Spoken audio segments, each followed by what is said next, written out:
told you now. You know what I mean. It's like walking in the heat all day with no water. It's like waiting for a friend, watching everybody else meet theirs on that corner.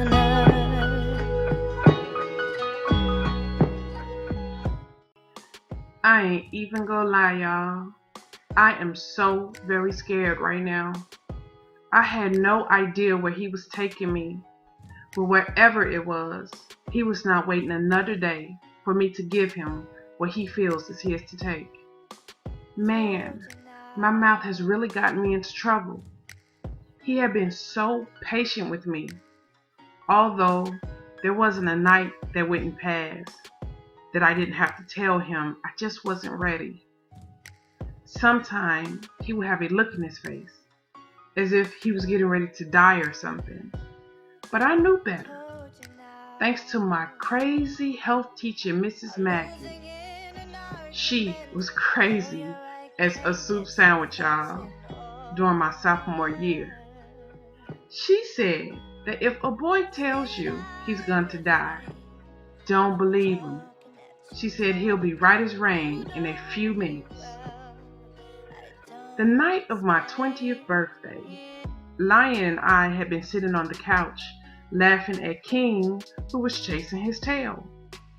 But it was hilarious because although he was so big, he did things to remind you that he was still just a kitty underneath. And you know how things go. You know, 1 minute you're laughing, and then the next minute you're being swept away in a storm called Lyon. Ladies, trust me when I tell you, the man is dangerous that way. It's like the alarm bells are going off in my head, but my body just ignores them. I believe that only the fear that comes from being a virgin, I believe that's the only thing that gives me the strength to push him away. Lyon, I'm not ready, I told him. Nuria, please, I promise I won't hurt you. You're going to enjoy it, he begged so nicely, ladies. Still, I shook my head, licking my lips nervously. His hungry eyes followed my tongue, and he groaned and tried to kiss me again, but I turned my head this time. Are you teasing me, baby? He asked. I shook my head, but the truth was, I was. It was the lovely in me, you know what I mean? I don't even know why I did it either, because I was scared to death of laying with this man. But when he looks at me the way he does, I don't know, I don't want it to stop, you know? It's a dangerous game you playing, shorty, he told me. When I get you, I'm going to keep you in my bed for days. I may not even let you eat. Lyon, I said, batting my eyes at him and puckering my kiss-swollen lips out in a pretty pout. You gonna starve me? Why not? You starving me, and you enjoying it. But I promise you, when the time comes, and it's coming, baby, I'm gonna make you regret every minute you denied me. So yeah, I was thinking about his threat right now. And as I lay here with my arms and legs tied in the back of his truck, I know that there is no turning back now. This thing was happening, and I was scared. I was so scared, y'all, that I couldn't even stay mad that he tricked me into marrying him anymore. We drove on the expressway for a good minute. By the time we exited, I had been dozing off. King's belly was warm and soft. The beat of his heart and the sound of his breathing was lulling me to sleep. We didn't drive long before I realized we were at the airport. I wanted to sit up and look out at the planes, but the way the maniac that I just found out was my husband had tied me made it impossible. He parked the car in what I assumed was the airport's parking lot, and then came around to the trunk. I could hear the planes coming and going. When he opened the trunk, I saw that he was still angry. Oh man, I really needed help. He pulled me out, but this time he put me on my feet and pulled down the gag from my mouth. I moistened my sore lips. His eyes followed, and just like that, there was hunger in his gaze as well as anger. If you promise to behave, I will let you go. But if not, I'm going to stuff you in that duffel bag. My mouth dropped open. Was he serious? What's it gonna be? He asked. Damn, that kind of made me mad. How dare he treat me like this? He lied to me. And now he was treating me like I was a piece of trash. Literally. He just threatened to stuff me in a bag. Okay, so I could not beat him with physical strength. But there were other ways to bring down a man. Lovely is my mother, and trust she has taught me a trick or two. I licked my lips again, because we know how much he enjoyed that. Then pouted them out, batting my eyes so that he couldn't see the anger there. He moved closer to me. Bees to honey. I don't negotiate with terrorists, I purred. He was so close now, our mouths were only inches apart. That's fine, baby. But if you clown, and anybody tries to stand between me and my wife's beautiful body, we were so close now that with every word he said, those dangerous lips of his brushed up against mine. I would tear this place down to the ground, and believe me, Nuri, for that body of yours, I'll do it. I held up one eyebrow. I don't believe you. These rich white people will have you all on the news. You'll be America's most wanted. He smiled, or maybe sneered. I guess it was in the eye of the beholder. You're wrong, he told me. You're wrong on both accounts. If I tear up this place, they will only hide it, like they always do. And I'm not America's most wanted, baby. I'm the most wanted man in the world. And then he was kissing me. Who was the seducer? Who was the seduced? I couldn't tell you. He raised my arms over my head, pushing me up against the truck. Oh goodness, I was lost. My body melted against his.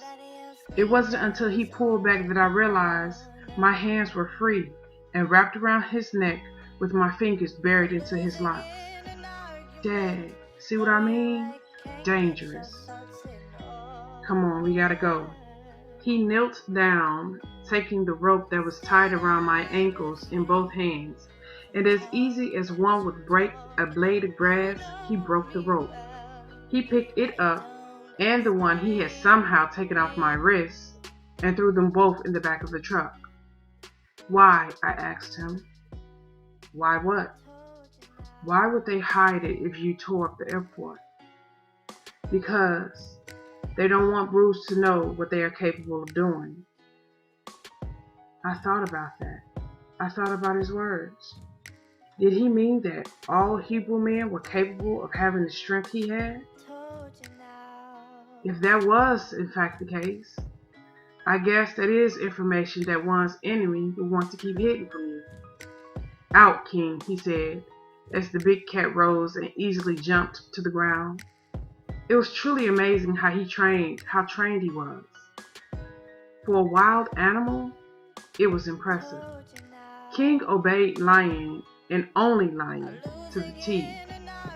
Once I tried to wash him like I had seen Lyon do in the basement with the water hose, and oh my goodness, I had to jump on his back to get him scrubbed, and he carried me around, seeming to be enjoying my screeching. Lyon had come downstairs because of all the noise we were making, and his big booming voice filled the basement.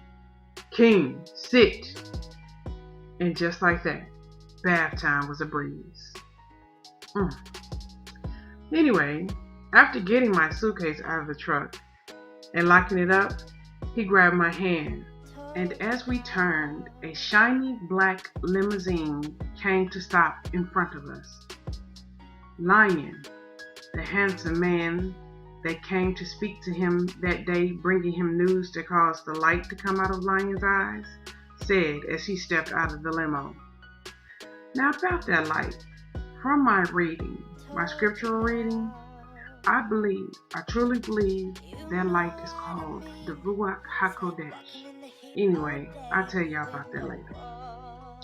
Solomon, Shalom, Lyon said, clasping the wrist of the man as they embraced like brothers.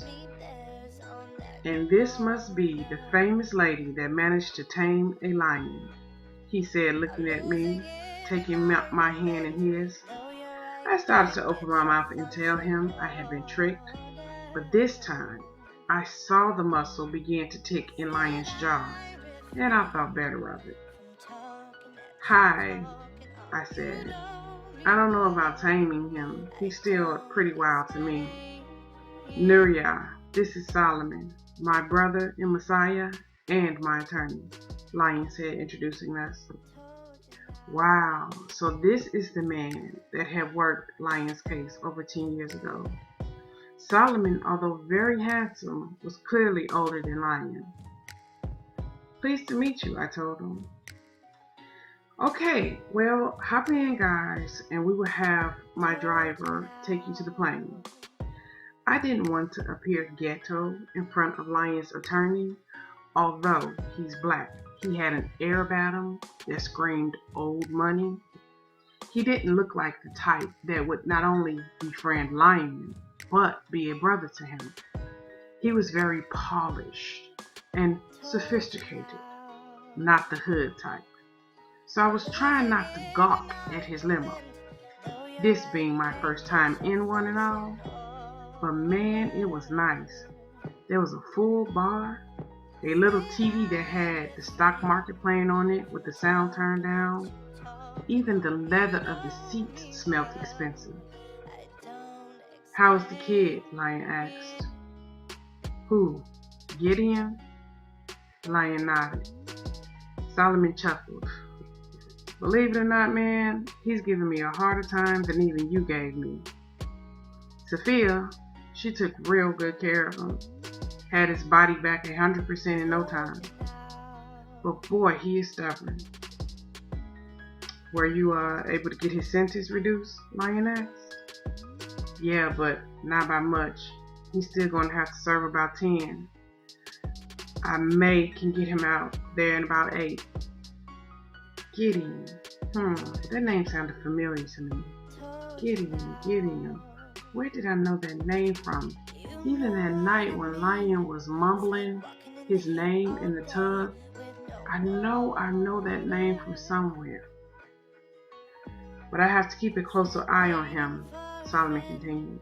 I can't even understand how I lost him in the first place. He rubbed his hands down his face and exhaled.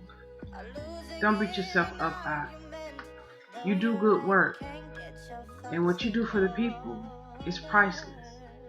It ain't easy moving inside that system like you, but you do it, and you good at it.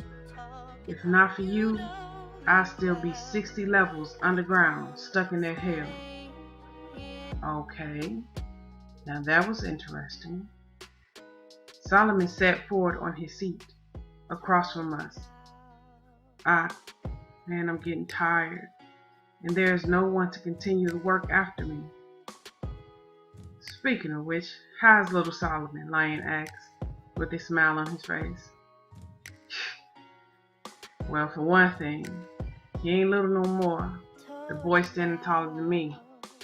He's getting ready to graduate top of his high school class, and then he'll be starting at Howard University next fall for an 8-year law program, following in his daddy's footsteps.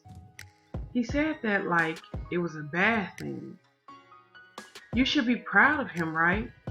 I asked, because I couldn't understand the look of disappointment on his face. Oh, I'm proud of him. He has accomplished a lot. I just wish he wasn't more impressed with my old man than he is with the new me. The me he wants to duplicate was very wicked, and it breaks my heart to see him following in those footsteps. Things still shaky at the home front, Lyon asks. Shaky? Man, that's the understatement of the year. How about catastrophic? We're going through with the divorce, and man, she is so wicked. She's turned my children against me. She told them I've joined a cult, and I've gone mad. Solomon won't even talk to me, man. His last words to me was not to bother to fight for custody, or even joint custody, because it'll be a cold day in hell before he ever steps foot in my home again. She is so vicious, and she has poisoned that boy's mind. Don't give up, Ox. You got to let Yah do what he's doing. I know he has plans for him. You got to let Yah work. For all you know, he may not only pick up your work where you left off, but take it to another level. You hang in there, Ox, and watch for a miracle. I looked at Lyon. I don't think I ever heard him say anything like that. When Solomon looked back up at him, he had tears, unshed tears in his eyes. You think so, Ox? His voice slightly shook. Yeah, man, I think so. The car came to a stop. I had been so caught up in the conversation that I didn't even realize we had driven right up to the small plane. On the side of it and its wings was a crown. Lyon opened the door and stepped out. He reached in for my hand to help me out as well. I took care of all your flight arrangements, Solomon said, stepping out the car. You should be able to make it into Toronto with no problems. Bernie, my valet, he's going over to your place to pick up your truck and bring it to the Pearson Airport for you, so it should be there when you get there. Bernie, that old boy, he's still around? Just barely. I got him in Maybelle a home built on the front of my property. Paid for the man full retirement. And he still insists on doing things for me. He's a stubborn old bastard. Anyway, thankfully he's gonna let Maybelle go over to your place and stock it up with food. If not, ain't no telling what you have in there. How long has it been since you've been there, by the way? Lyon paused for a minute to think. Man, it's been at least 2 years. Well, this is a rest long overdue, my brother. They clasped hands again. Go in Shalom, Solomon told him before he pulled him to a brotherly embrace. Hey, how long before you make your way up there for a little rest, man? Solomon shook his head. When I go back up to Toronto, I ain't coming back. That's gonna be it for me. By that time, I would have let it all go. Very good, I pray you get your rest soon, brother. Solomon turned to look at me. Nice meeting you, Nuria. Nice meeting you too, Solomon. I held out my hand for him to shake, but he chuckled. None of that. We family, Okoti. Then he wrapped me in a warm hug. He stood and watched as Lyon, King, and I got on the plane. I must admit to being more than a little excited. First of all, I was on a plane for the very first time in my life.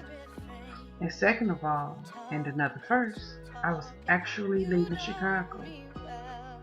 Oh sure, I had traveled all over the world thanks to my books. But this was a first time my physical body had ever left Chicago. The plane was very nice. There was a bar and 4 big plush chairs that faced each other. Between them was a wooden table that was set with 2 plates covered in silver domes. When we sat, a very nice older woman came from the back. She made sure that we were very comfortable asked us if we needed pillows, took our drink and food orders. She even brought a big hunk of beef from the back for King. Wow, I was very impressed.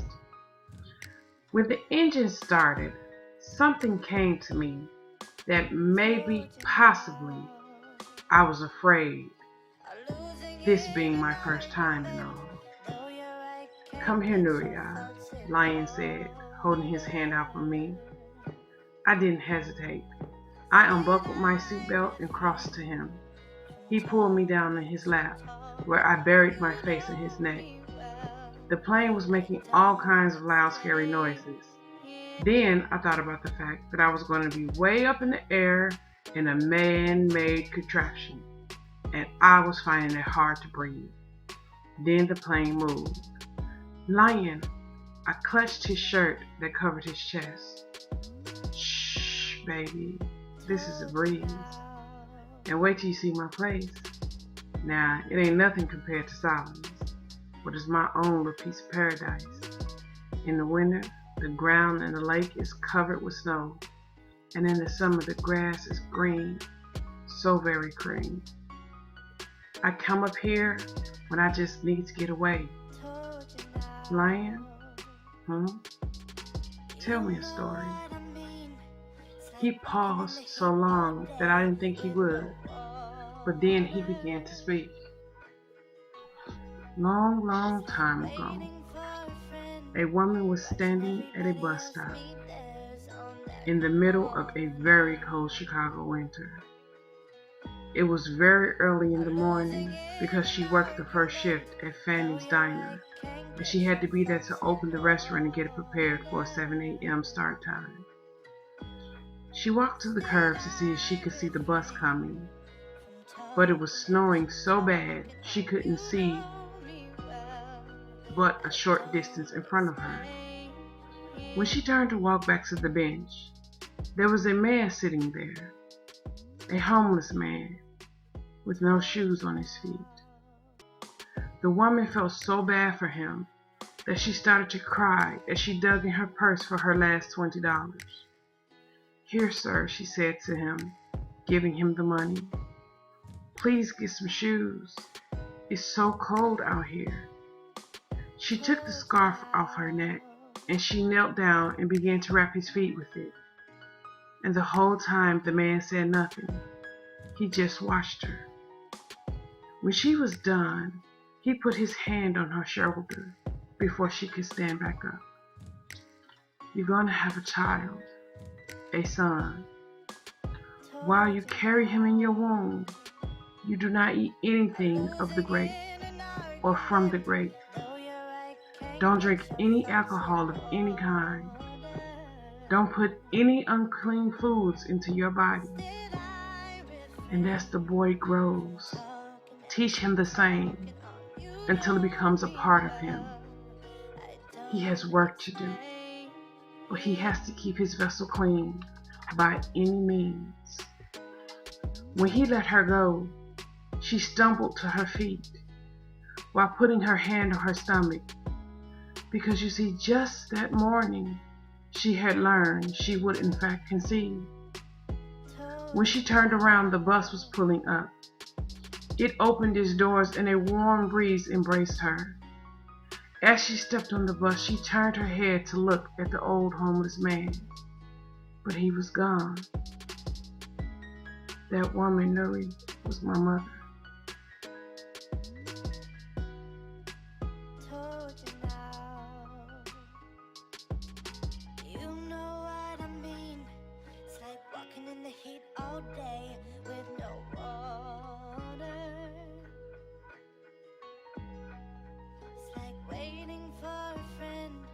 Watching everybody else meet theirs on that corner.